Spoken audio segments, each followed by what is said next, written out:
Hello, it is I, Dr. Brian Lorgon 111, with another vlog channel update, special Twitter Q&A edition, because I asked for people to give me questions on Twitter and there were a lot of them, and so I'll try to answer a bunch of questions today. The first one, let's go ahead and start things off there, was from Bergasms, who asks, if you could change one thing about Minecraft, what would it be? Boats that should work and should not break every time you breathe on them, maybe? Maybe be the bucket transaction. Maybe if you fill a water bucket or a lava bucket on the server, your client should think the same thing as the server, so you don't find out later that it turns out that your bucket is still empty, even though it showed up as being full on your client. Maybe it would be general usability things like the inventory, responding to mouse down rather than mouse up when you're trying to move items around in your inventory. Maybe it would be general performance and bug fixes. I can think of a million things I would change about Minecraft. It's hard to pick one. So there you go. Thanks for the question, Bergasms. All right, a quickie life update. I was kind of on vacation this week. I had company out visiting out here, and so did a little bit of traveling around.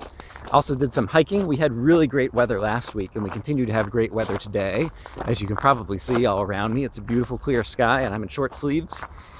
And yeah, when I was hiking, I saw a spruce sapling, which I did not need to collect for Minecraft Bingo, but I took a photo of it, and hopefully at some point I've edited this into the video, the photo of the spruce sapling, and compare it to like Minecraft Bingo art, and I thought at the time that they looked very similar.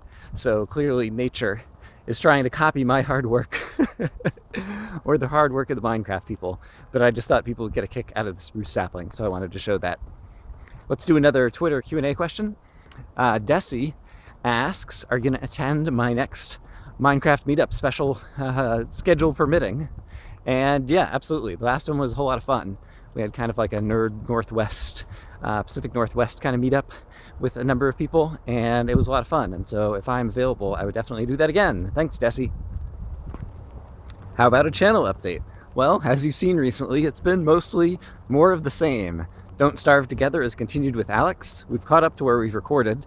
Alex and I are supposed to record later today for an episode that might go up on the same day as this video, I'm not sure. And so hopefully we'll continue to stay alive there. Minecraft Bingo, the usual kind of stuff happening there. Terraria, Colbaria, I've recorded a bunch of those ahead, and so you can continue to see that probably 4 times a week. And I did have an episode of Strangelands that went up last week. And so usual kind of stuff on the channel. As for another Twitter question, Odd and Ed Case, the Mob Cave, on Twitter asked, if you had a room with 2 doors and 2 guards, one of which is a liar and one of which tells the truth, and one of the doors goes to heaven and one of the doors goes to hell, and you can ask only one question, what would you ask in order to choose the right door? And I suppose they're looking for what would the other guard say is the right door to choose, and then choose the other one, or something like that. But I don't know.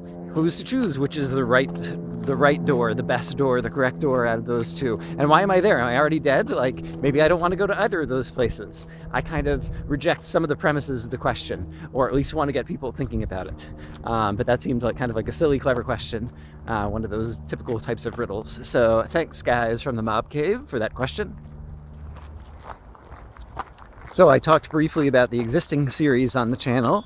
You might wonder, is there anything new going on or coming up soon? And the answer is maybe. I'm thinking about some stuff, but I'm not ready to announce anything yet. But perhaps by next week you'll hear more about that. We will see. And in the meantime, I'm also working on some possible life changes, but they're also in an early enough stage that I'm not ready to share them. So instead, we'll move on to one more Twitter question from Wallaby, who asks, what do you think of the unlimited resources assumption that many software engineers make today? And I presume he's just talking about the fact that people don't take into account, memory and disk and kind of other typical resource limitations, so that not all software works on all machines or in all circumstances. And yeah, I think it's in general, it's a bad assumption. It's definitely the case that when I was working on software at Microsoft, it was something that we always had to take into account because we were often working in kind of performance constrained environments or working on big data where you had to always consider the performance impact for a large data set for whatever you're doing. But in general, I think as you advance in software engineering, when you're first getting started, it's okay not to worry about those things when you're just kind of novice and learning. But for real projects, you really need to consider the resource impact, always be thinking about the big O implications for different sized data sets, and just choosing good algorithms for doing what you're trying to do in a kind of reasonable and efficient manner. And when you don't, you end up with things like Minecraft updates where they allocate too much memory in the inner loop and all of a sudden Optifine has to come and rescue them until they get rid of some of the allocations. So I guess that's what I think of that. Thanks. All right, I think that's all I have time for today. We have had beautiful weather here the last week or so, and in general, this winter has been the best winter of the 10 years that I've lived out here. How's the weather where you are? It's probably the case that it averages out, and you guys have had bad winter to make up for my good winter. But yes, I hope as always that you guys are having a great day, and I will see you again soon, both in videos and in more of these vlogs. Bye-bye.